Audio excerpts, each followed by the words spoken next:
Hello, good evening. This week, Indian politics got a new buzzword, toolkit.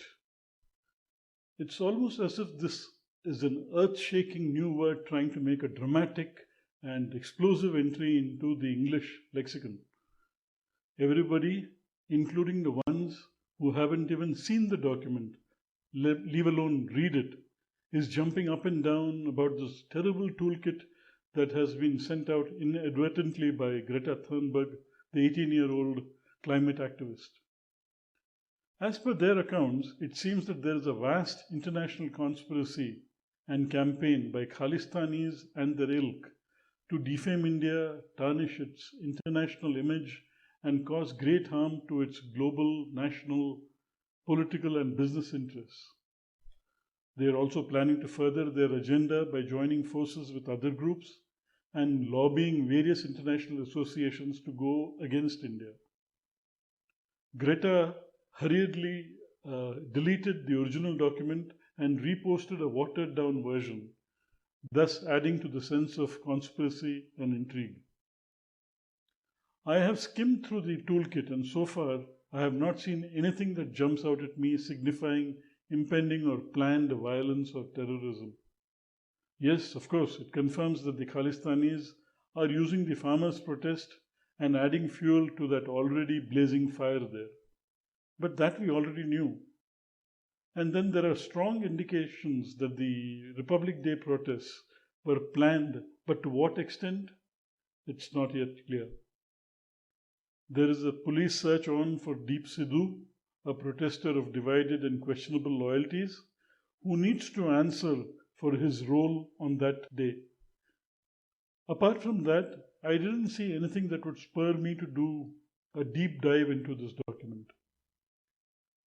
With that said, I had some questions about this document that we must calmly ask ourselves. Question number one: does anybody really think that the Khalistani movement is dead?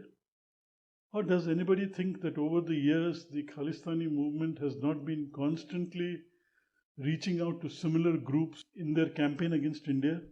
What do people really think political parties and even other movements do on a regular basis? Don't they plan about how they are going to go against their rival political parties, on what issues, identify their weaknesses and strengths, and plan to take advantage of the opponent's weaknesses? Don't they document their plan step by step in PowerPoint presentations, Word or Excel documents with a date and time for each of those steps? Don't they tie up with other political movements or parties where they see some commonality of objectives? Do all national parties confine themselves to supporters and fans within their own country, or do they try to influence them globally wherever they are? Don't political parties not create documents with titles such as action plan, roadmap, blueprint, etc.? Well, the toolkit is just another one of those titles that parties and movements use. The internet is strewn with these kinds of documents. Does anybody think that these protests and movements are not coordinated and organized, even if they start organically?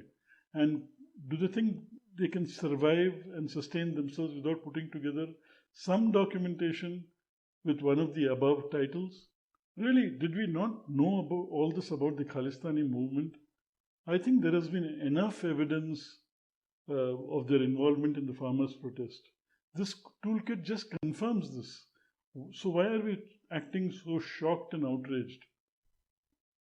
To be clear, I am neither an anti-national or an anti-India person, nor am I remotely sympathetic to the Khalistanis' cause or to their methods. For that matter, I don't support any of the political parties here. And as full disclosure, I am not eligible to vote in this country. So, if anything, I am worried more because political parties will now use this as a weapon against each other, make insinuations of some sinister conspiracy, rabble rouse, include it in their election propaganda, and generally incite fear and panic among the populace. It will just draw international attention of the unwanted kind to our country while deepening the rancor and divisions of our political divisions. I think being unduly alarmist about its contents and overreacting just plays into the Khalistani hands. If I was in a position of authority to do so, I would quietly launch a thorough investigation about its contents, its strategies, and target audience. And if at all necessary, I would initiate a full throttle global lobbying and propaganda campaign to counter it. I'm not saying this is all not being done right now. But in addition, I would publicly downplay or ignore it,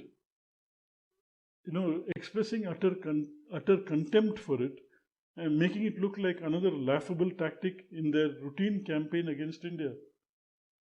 Statements from the top echelons of the government are not really warranted here. And, they just attribute undeserved importance to a rather mediocre document. But that is all just me. We all know what is going to really happen.